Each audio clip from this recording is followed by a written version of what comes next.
Candidates, नमस्कार। मैं हूं अभिनव श्रीवास्तव, स्कैप रोबोटिक्स सेंटर लखनऊ से। एंड यहाँ पर मैं आपको ये बताना चाह रहा हूँ कि जो हम रोबोटिक्स का पोर्शन कवर करते हैं अपने स्कैप रोबोटिक्स में, उसके दो पार्ट्स हैं बेसिकली, बेसिक रोबोटिक्स और advance robotics. Basic robotics for beginners, ठीक है, और आगे चल के एडवांस ये आपका यहां से ट्रांसफॉर्म होके चीजें जो हैं बेसिकली जाएंगी, ठीक है। तो हमारा कहने का मतलब है कि यहां से हम स्टार्ट करेंगे और यहां पे हम जाएंगे। तो जो है यहां पे हमारा जो है skilled level, this is our skilled level.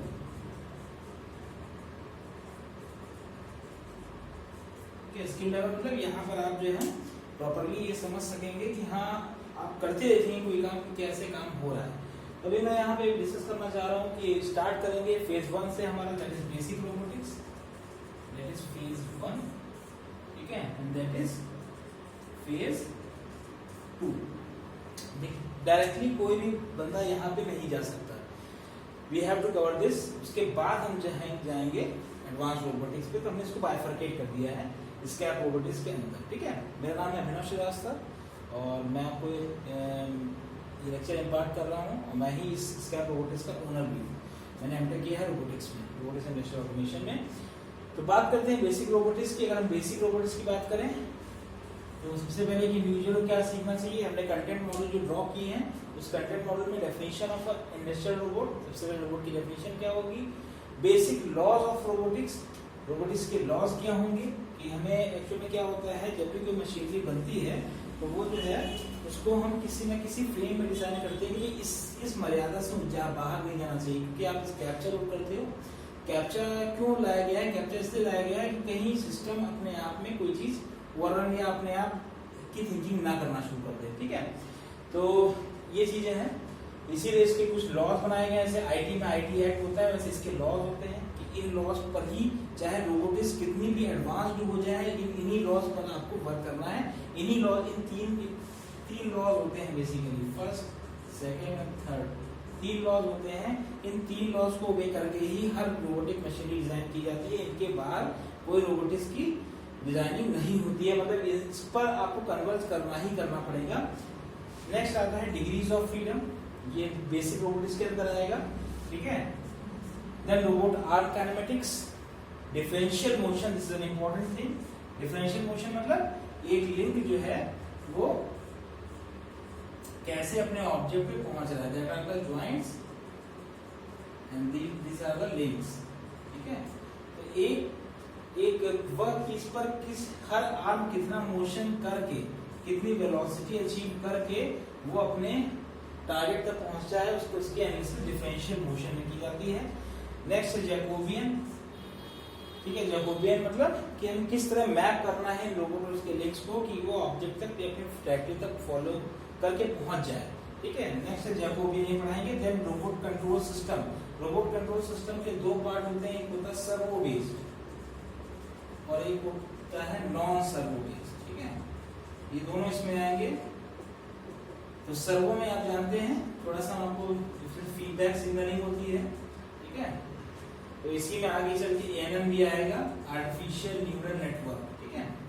तो ये सर्वो बेस्ड, ये आपको बेसिकली यही ज्यादा पढ़ना है। एंड दिस इज सेकंड है नॉन सर्वो। फिर आएगा reference frame calculation. Reference frame, इसमें रोबोटिक्स की ब्रांच में रेफरेंस फ्रेम का बहुत ज्यादा महत्व है, क्योंकि रेफरेंस फ्रेम हमने अगर मैकेनिक्स के पुराने वीडियो में आपने देखे होंगे तो आपको पता होगा कि हर जो प्रॉब्लम होती है वो डिफरेंट टाइप ऑफ फ्रेम्स पे सॉल्व की जा सकती है। क्योंकि अगर एक ही फ्रेम को हम कार्टेशियन कोऑर्डिनेट सिस्टम को मान के चलेंगे तो उस प्रॉब्लम को सॉल्व करने में ज्यादा समय लगेगा और कॉम्प्लेक्सिटी बढ़ेगी, ठीक है। तो हम अपने based on our problem reference frame को सिलेक्ट कर सकते हैं। रेफरेंस फ्रेम हमारे बेसिकली 3 तरह के पढ़ाए जाते हैं। आपका पहला सिलिंड्रिकल, पहला आपका कार्टेशियन होता है, सेकंड सिलिंड्रिकल, थर्ड स्फेरिकल, ठीक है। तो कौन सा किस रोबोट कोई डिग्री ऑफ फ्रीडम के हिसाब से कौन सा रेफरेंस फ्रेम लगने हैं, 3 होते हैं। पहला होता है कार्टेशियन, दूसरा होता है सिलिंड्रिकल, थर्ड होता है स्फेरिकल, ठीक है। तो based on degree of freedom हम जो है उस रोबोट की जो है ये 3 तरह के कॉन्फ़िगरेशंस को हम लगाते हैं कि हम इसमें पढ़ेंगे कि कौन से कितने डी ऑफ रोबोट के लिए कौन सा रेफरेंस फ्रेम हम कैलकुलेट मतलब करेंगे, किसको लेंगे, उसके हिसाब से उसकी ट्रैजेक्टरी की मैपिंग होगी। ठीक है, और फाइनली हमारा trajectory planning, reference frame map हो जाएगा ट्रैजेक्टरी की किस, जैसे एक चीज को पकड़ने के रास्ते होते हैं, अगर ये चीज है तो उसको हम ऐसे पकड़ सकते हैं, इसको हम ऐसे पकड़ सकते हैं, इसको हम ऐसे पकड़ सकते हैं, तो कौन सी ट्रैजेक्टरी मोस्ट फिजिबल रहेगी वो यहाँ पे पढ़ाया जाएगा। और उसके बाद में सबसे लास्ट में आएगा एरर एस्टिमेशन कंट्रोल, और कितना हमने किसी चीज को पाने के लिए कितना हमने अपने लिंक अपने ज्वाइंट्स को कितना घुमाया, और क्या इतनी डिस्टेंस को पाने के लिए क्या वो लिंक और ज्वाइंट घुमाना हमारे लिए इकोनॉमिकल था कि नहीं था, ये इसकी किसके लिए होगा, एरर एस्टिमेशन ऑफ कंट्रोल। जब कंट्रोल की बात आएगी तो इसमें एक पीआईडी कंट्रोल लगता है, ये ईसी वालों को थोड़ा पता होगा पीआईडी कंट्रोल के बारे में, प्रोपोर्शनल इंटीग्रेटेड डेरिवेटिव कंट्रोल। ठीक है, तो ये पीआईडी कंट्रोल लगता है, उसमें पढ़ाया जाएगा। ठीक है, नेक्स्ट आता है जब ये चीज कवर हो जाएंगी तो हम आगे बढ़ेंगे अपने एडवांस फेज 2 की तरफ, दैट इज एडवांस्ड रोबोटिक्स, क्योंकि आपका स्किल लेवल है, आपको इसी पे जाना है। ठीक है, इसमें आपको सभी कुछ होगा, रोबोट का अपना मशीन डिजाइन भी होगी, साथ साथ में उसके थिंकिंग या उसे कैसे कैसे मशीन लर्न करती है वो भी एडवांस रोबोटिक्स में आएगा। तो advance robotics plus machine learning, ठीक है, ये भी इसमें आएगा। तो machine learning is an important thing जो कि इसमें एडवांस रोबोटिक्स में अंदर आएगा। पहला है detail analysis of the elements, joints, links, actuators, sensors, इन सब के डिटेल एनालिसिस, इनकी अपनी अपनी कॉन्फ़िगरेशंस के बारे में और डिटेल्ड वर्जन में या एडवांस रोबोटिक्स में आपको पढ़ाया जाएगा। ठीक है, नेक्स्ट है काइनेमेटिक्स ऑफ सीरियल रोबोट्स और काइनेमेटिक्स ऑफ पैरेलल रोबोट्स। तो ये दोनों चीजें कहाँ चेंज होती हैं, कौन से रोबोट सीरियल होते हैं, कौन से रोबोट पैरेलल होते हैं, वो भी आपको यहाँ पढ़ाया जाएगा। नेक्स्ट है velocity and statistics of the robot manipulator. Velocity मतलब डिफरेंशियल मोशन, जैसे मैंने इसकी डायरेक्ट लिंक जो है वो हमें डिफरेंशियल मोशन से है। तो जैसे हम डिफरेंशियल मोशन के हर लिंक की वेलोसिटी नोट करेंगे तो यहाँ एक छोटा सा कॉन्फ़िगरेशन होगा जहाँ पे उसका डिटेल्ड वर्जन होगा, इसमें कौन कौन सी थ्योरम लगेगी, जैसे इसमें डीएच रिप्रेजेंटेशन लगता है। ठीक है, तो डीएच रिप्रेजेंटेशन इसके अंदर आएगा, कैसे उसको मैप करेंगे। यहाँ पे हम बेसिक वेलोसिटी एस्टिमेशन, यहाँ पे डिटेल्ड वेलोसिटी एस्टिमेशन। नेक्स्ट है dynamics of serial and parallel robots. अब यहाँ पे इंपॉर्टेंट बात यह है कि डायनामिक्स हम और काइनेमेटिक्स में अंतर क्या होता है। तो जो डायनामिक्स होती है उसको हम काइनेटिक्स भी कहते हैं। यहाँ पे स्टडी ऑफ क्या किया जाएगा, यहाँ पे study of forces that cause motion, इसकी स्टडी की जाएगी, और यहाँ पे स्टडी ऑफ मोशन है काइनेमेटिक्स में। ठीक है, तो यहाँ से मोशन में डिस्प्लेसमेंट हो गया, वेलोसिटी हो गया, एक्सेलरेशन हो गया, ये काइनेमेटिक्स डिस्कस करता है। और डायनामिक्स क्या डिस्कस करता है कि किन फोर्सेस से करते, तो यहाँ पे वो सारे टॉर्जन इक्वेशंस आएंगी। ठीक है, और कौन कौन से फोर्सेस के एनालिसिस जो है एक रोबोट और सीरियल पैरेलल रोबोट क्या क्या फोर्सेस को अपने ऊपर झेलता है टास्क को करने के लिए, उसकी मॉडलिंग यहाँ होगी। यहाँ कुछ में इंपॉर्टेंट बात है mass and inertia of links का कैलकुलेशन यहाँ होगा, वेलोसिटी कैसे कैसे किसी लिंक में प्रोपगेट हो रही है उसके बारे में भी बताया जाएगा। ये किसमें आएगा, डायनामिक्स में आएगा। नेक्स्ट है मोशन प्लानिंग एंड कंट्रोल, ये थोड़ा सा आगे एडवांस टॉपिक है। मोशन प्लानिंग मतलब अब हमने किसी चीज को यहाँ तक पहुंचना है तो उसका हमें प्लान करना पड़ेगा, कितने कोऑर्डिनेट एक्सिस पे हर लिंक, हर रोटर या हर मोटर जा रहा है, तो उसकी प्लानिंग होगी मोशन प्लानिंग कंट्रोल में आएगी। ये होगी किसके, with the help of polynomial equations. तो देखिए सभी कुछ वही मैथमेटिक्स और फिजिक्स से जुड़ के कुछ कुछ बना हुआ है। ठीक है, नेक्स्ट है modelling and control of flexible robots. और फ्लेक्सिबल रोबोट्स की स्टडीज आपको जो है केवल एडवांस रोबोटिक्स से मिलेगी। फ्लेक्सिबल रोबोट्स क्या है, मतलब जैसे आपने देखा होगा कभी पार्ट असेंबलिंग में एक ही पार्ट स्केलेबल स्ट्रक्चर को फॉलो करता है, मतलब वो अगर उनको हम दूसरे तरीके से ज्वाइन कर ले तो एक दूसरा पूरा मैनिपुलेटर आर्म क्रिएट हो जाता है। तो वो आपका क्या होगा, फ्लेक्सिबल रोबोट्स, उसकी डिजाइन में मोशन कंट्रोल हम यहाँ बताएंगे, मॉडलिंग करेंगे। ठीक है, analysis and motion of wheeled mobile robots.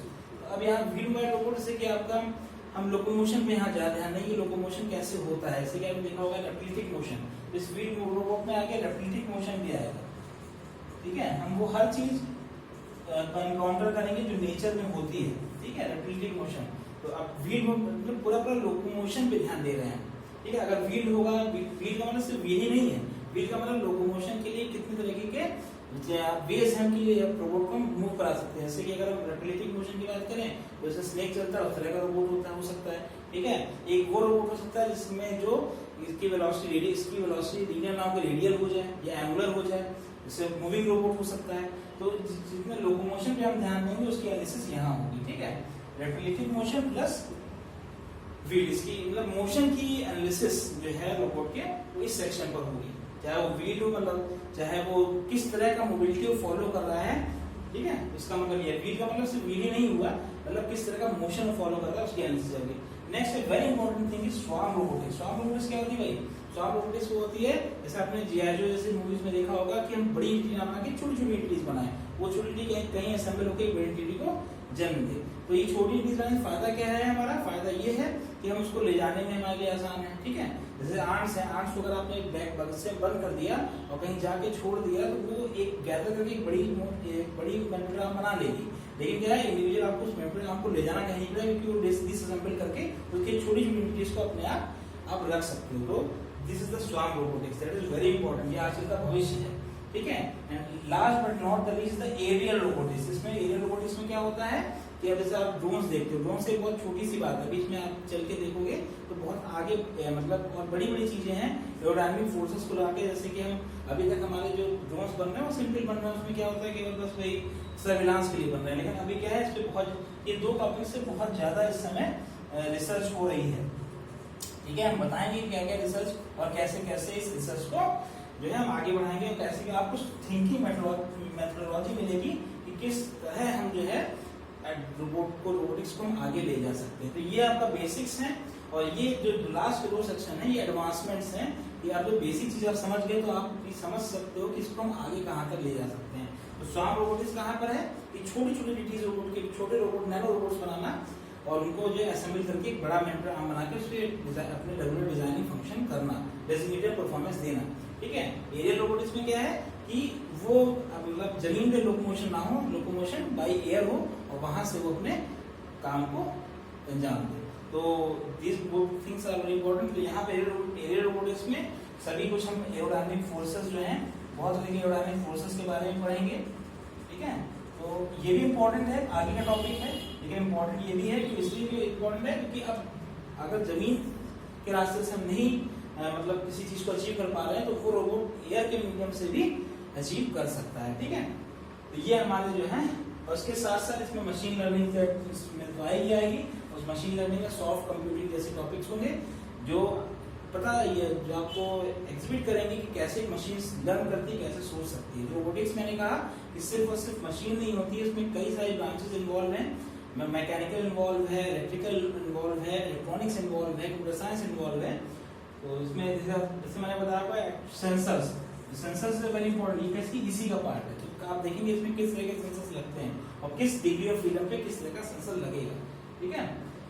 तो एडवांस रोबोटिक्स में आपको एडवांस रोबोटिक्स के ये पार्ट तो पढ़ाए जाएंगे, साथ साथ मशीन लर्निंग इसमें आर्टिफिशियल न्यूरल नेटवर्क भी होगा, सॉफ्ट कंप्यूटिंग भी होगा, ठीक, मशीन विजन भी होगा, वो सभी चीजें इसमें आएंगी, ठीक है। तो ये एडवांस रोबोटिक्स का पार्ट है जो एस्केप रोबोटिक्स के अंदर कवर होगा। तो हमने दो पार्ट बनाए हैं, एक है बेसिक और दूसरा है एडवांस। Okay, thank you.